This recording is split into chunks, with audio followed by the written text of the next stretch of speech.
여러분 안녕하세요, 롱장입니다. 오늘은 제가 요새 지방을 많이 다니는데요, 종종 좀 머리 식히러 오는 곳에 와 있습니다. 강원도 쪽이고요. 제가 이제 다니면서 정말 많은 걸 보거든요. 저는 직장 그만두고 많이 다녔어요. 그거밖에 할 게 없으니까 거의 자는 시간 빼고는 그것만 했던 것 같습니다. 다른 활동을 했던 기억은 거의 없어요. 자는 시간도 길지가 않았죠. 잠이 안 오니까요. 잠이 안 오거든요. 직장 그만두고 할 일도 없고, 말이 좋아 백수지. 사실은 정말 불안한 그 상태 그 자체거든요. 밖에 나가서 제가 원래 목표로 했던 그것만 찾았어요. 어떻게 하면 돈을 벌 수 있을까? 그러니까 돈이 돌아가는 원리는 뭘까? 그런 거 말고 그냥 부자, 부모, 아니면 결혼 잘한 거, 로또 당첨된 거, 이런 거 말고 도대체 돈 자체가 어디서 어떻게 도는 걸까 되게 궁금했는데, 많은 분들이 그걸 궁금해 하시는데 사실은 정작 자세히 들여다보진 않거든요. 그거에 대해서, 그리고 그게 본질이 뭔지, 그러니까 월급쟁이를 뛰어넘는 돈을 버는 것, 그것의 본질이 뭔지에 대해서 제가 발견한 바를 말씀을 드릴게요. 왜냐면 다닐 땐 모르고요, 계속 다니다가 또 제가 생각하는 게 있고, 제가 또 생물학적으로 제 뇌가 생각하는 것도 있잖아요. 그런 거 다 통합해가지고 어느 날 문득 그런가 보다 이런 생각이 들더라고요. 그래서 그거를 그냥 그대로 말씀드리기로 했습니다.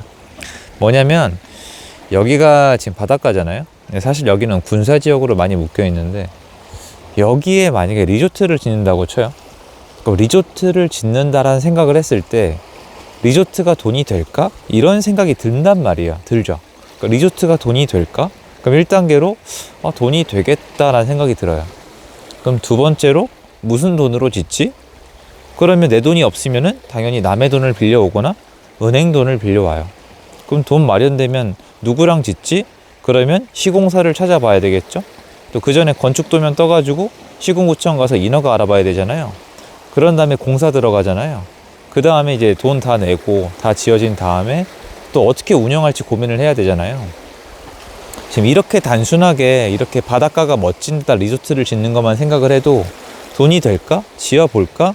여기서 사람들이 확 빠질 것이고, 그리고 짓는 과정, 시공사 찾고 인허가 받는 과정, 그것만 생각해도 사람들이 쫙 빠질 것이고, 특히 그 자금을 마련해 오는 빚을 진다는 그 행위, 대출을 받는 행위에서 아마 1000명 중에서 990명은 나가 떨어질 거예요. 제가 이것까지는 저도 쉽게 생각을 했었거든요. 그러면 도대체 이렇게 했을 때 돈을 왜 벌까 이거죠. 이 생각을 하고 실현하는 사람은 극소수고요. 여기에 리조트가 필요한 사람이 많으면은 수급이 안 맞죠. 이런데 리조트가 생기면 이용하고 싶은 사람의 어떤 수요는 1000명이라 치면은 여기에 리조트를 공급할 사람은 1명이라고 쳐봐요.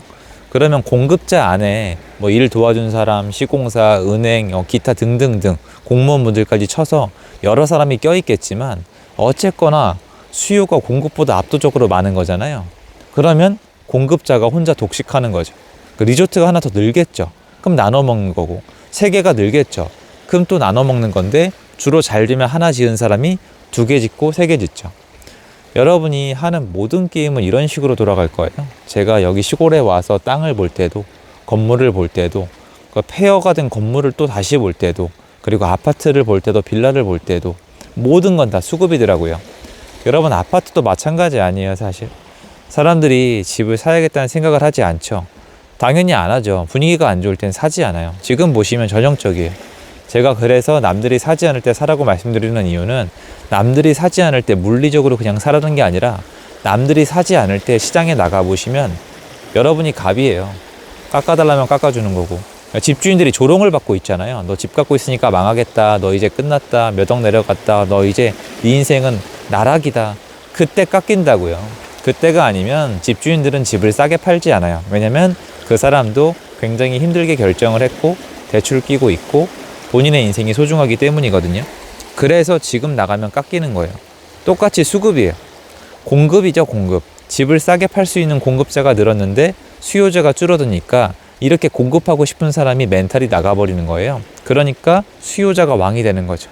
근데 거꾸로 집을 사지 않고 있다가 세입자로 사시다가 집값이 다시 올라간다고 하면 어떻게 되냐면은, 우리가 생각하는 것처럼 거래가 하나 둘 되면서 차츰 올라가는 게 아니라 사람들이 안 팔라 그래요. 이게 자유시장의 무서움인데요. 수요자가 늘어서 가격이 올라가기 시작하면은 공급자는 안 팔기로 결정하는 사람들이 많아져요. 정작 그렇게 되면 또 폭등이 일어나거든요. 그래서 한국 부동산 시장은 팍 내려갔다 팍 올라갔다 이런 경우가 많습니다. 정치하는 분들이 자꾸 간섭하기 때문인데요. 저는 직장 그만두고 제가 좋아서가 아니라 어쩔 수 없이 계속 이 생각을 했던 것 같아요. 그러니까 단순히 생각하면은 저 강의 시간에도 말씀드렸는데 여기 앞에 이쁜 바닷가에서 어떤 제트보트를 가지고 렌탈 사업을 한다고 쳐봐요. 그럼 벌써 허황되잖아요. 그럼 여기서 일단 뭐 100명 중에서 900명은 아웃이에요. 그럼 보트가 얼마인지 알아보고 그 대출 알아보는 과정에서 또 90명은 아웃이거든요.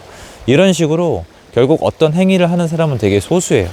자, 그런데 제 얘기만 들어보면은 리조트도 벌고 제트스키 사업하고 집 가지고 있으면 돈 벌 것 같잖아요. 근데 그렇지가 않아요. 사람들이 1000명 중에서 한두 명만 남는 이유는 이게 위험하기 때문이에요. 그렇죠. 리조트 지었는데 고객이 없다? 망하고. 대출 받았는데 중간에 사업이 멈춰서 이자를 못 낸다? 망하고. 시공사가 중간에 도망간다? 그래도 망하고. 고객이 나중에 안 차와준다? 아니면 내가 지었는데 몇 년 만에 더 좋은 게 지어진다? 그래서 수요를 뺏긴다? 그래도 망하고. 생각만 해도 숨이 안 쉬어질 정도로 굉장히 리스크가 겹겹이 쌓여 있잖아요. 저는 리스크에 대해서 공부를 해서 리스크를 줄여나가고 경험을 통해서 다른 선택을 하고 이게 인생 공부라고 생각을 해요. 그래서 인생 공부를 많이 한 분들은 자녀에게 그거를 그대로 물려주는 것 같아요. 근데 그게 아니라 이런 인생 공부가 된 사람들이 만들어 놓은 리조트 안에서 일하는 직원들을 생각해 보세요. 그분들이 인생에 발전이 있을까요? 발전이 있다고 속이겠죠. 그래서 승진을 시켜주잖아요. 근데 인생 안 바뀐단 말이에요. 그분들의 일이 소중해요. 절대 폄하할 마음 없습니다만 그분들이 경제적 자유나 원하는 인생을 살 가능성은 굉장히 낮거든요. 그런데 그 리조트를 소유하고 있거나 만든 사람은 분명히 본인의 인생에 발전이 있고 원하는 인생을 가져간단 말이에요. 근데 그 사람은 들여다보면 금수저거나 특별한 사람이거나 운이 좋았던 사람이 아니라 도전한 사람이고요. 도전한 사람 중에서 극소수인 생존자예요. 눈에 안 보이죠. 그 도전을 했다가 망해간 그 많은 사람은 안 보이죠. 극단적 선택을 하고 망해서 해외로 도망을 가고 시골 마을에 숨어 살고 이런 사람 없겠습니까? 있단 말이에요. 제 채널을 보면은 약간 밉거나 안 좋은 마음이 드시는 게 당연한 게 사실은 리스크가 뻔히 보인단 말이에요. 뭔가 투자하고 사업을 한다는 거는 말 그대로 리스크예요. 그런데 이게 참 아이러니하죠. 리스크가 싫어서 하는 게 공무원이거든요. 리스크가 싫어서 하는 게 회사원이고, 그런데 월급은 100% 나오는데 인생은 변하지 않죠. 이거예요. 모두가 원하는 거, 모두가 리스크를 싫어하기 때문에 그런 것들은 돈이 안 되고요. 돈이 되는 것들은 리스크를 당연히 동반할 수밖에 없습니다. 당장 제가 말씀드렸던 것처럼 이 눈앞에 뭔가 큰 건물을 짓거나 어떤 사업체를 벌린다고 생각을 해보세요. 그러면 상상하는 건 재밌어요. 제가 늘 말씀드리잖아요. 상상한 걸 현실로 만들어내는 거, 그 계획을 세우다 보면은 그 중간중간에 대해 돈이란 요소를 끼워 넣으면 생각이 재밌잖아요. 그런데 안 하게 됩니다. 절대 안 해요. 그런데 극소수는 해요. 그래서 이거를 하나하나 레이어를 아래로 내리다 보면은 여러분이 알고 있는 자산을 사는 게 돼요. 자산을. 예를 들어서 건물, 땅을 사놓는 것도 사실 나중에 그 땅에 뭔가 해야 되는 거거든요. 강남에 건물 사는 것도 나중에 리모델링을 하던 다시 짓던 간에 사무실로 쓰던 뭘로 쓰던 간에 누군가 써야 되는 거거든요. 아파트도 마찬가지예요. 그래서 나중에 여기 수요가 없을지도 모른다는 공포심은 늘 있어요. 중간에 대출 이자에 대한 공포는 늘 있어요. 그리고 내가 뭔가를 가지고 있다는 책임감, 부담감은 늘 있어요. 그런데 어쨌건 거기 담겨있는 리스크 때문에 사람들이 충분히 들어오지 않아서 공급자가 남아 넘치진 않거든요. 공급이 남아 넘치는 데 들어가시면 안 돼요. 예를 들어서 커피숍이나 빵집이나 뭔가 인기가 있다 그래서 우후죽순 생기는 거 가보셨어요? 거기 돈 벌기 어렵거든요. 그래서 아파트도 마찬가지예요. 투자자가 이걸 하고 싶다는 사람이 너무 과도하게 넘쳐나면은 그때는 피하셔야 돼요. 또는 신규 공급이 넘치면은 피하셔야 돼요. 집주인이 너무 많아진다. 다주택자가 너무 많아진다. 신규 공급이 너무 많아진다. 이때는 다른 곳으로 가셔야 돼요. 상가도 마찬가지고 리조트도 마찬가지고 모든 게 마찬가지예요. 그런데 여러분이 생각했을 때 리스크가 크면 클수록 여러분이 하기 싫으면 하기 싫을수록 누군가는 안 해요. 그래서 제가 좋아하는 세이노 선생님이 그 얘기를 합니다. 남들이 하기 싫어하는 더러운 일, 무서운 일, 그리고 굉장히 리스크가 높은 일은 기회가 있다. 근데 거기 안에 리스크가 있다는 건데 여러분이 만약에 지금 삶에 안주하고 지금 삶이 행복하다면 저는 굳이 이런 거 하기를 추천하지 않습니다. 왜냐면 지금 인생까지 잃어버릴 수가 있거든요. 근데 저는 제 인생이 끝났다고 판단하고 직장을 나왔던 사람이기 때문에 했던 것 뿐이에요. 그래서 당연히 지금 시장에서 스트레스도 받고 힘이 들지만 저는 계속 앞으로 나갈 수밖에 없습니다. 왜냐하면 리스크가 있고 이런 시기가 있고 이런 정신적 고통이 있을 거라는 걸 너무나 잘 알았고, 경험을 쌓으면 쌓을수록 이건 피할 길이 없어요. 여러분도 피할 길 없습니다. 받아들이셔야 돼요. 이상한 얘기 같죠? 저는 가장 현실적인 얘기 해주는 사람이라고 생각해요. 제가 지금 시기에 힘든 거, 마음고생하는 거 당연합니다. 누군가 뭐 조롱을 하든 말든 그런 건 상관없어요. 그런데 그거는 이 영역이 100%가 아니기 때문에 당연히 오는 기간이에요. 중요한 거는 여러분이 여기를 선택한 궁극적인 이유예요. 리조트를 짓기로 했어요. 수요가 충분히 있을 것 같아서. 짓기 시작하는데 중간에 부동산 경기가 안 좋거나 또는 시공사가 엉뚱한 짓을 해서 공사가 연기가 되면서 은행 이자가 계속 나가는 시기가 왔어요. 어떻게 하시겠어요? 멈출 수도 있고요. 다른 데서 돈을 끌어올 수도 있고, 끝까지 밀어붙여서 다 완성을 해서 사람들을 돌릴 수도 있어요. 중요한 거는 이게 완성됐을 때 고객이 있다는 확신인 거지, 중간에 이런저런 일이 생기면서 힘들어지는 부분이 아니거든요.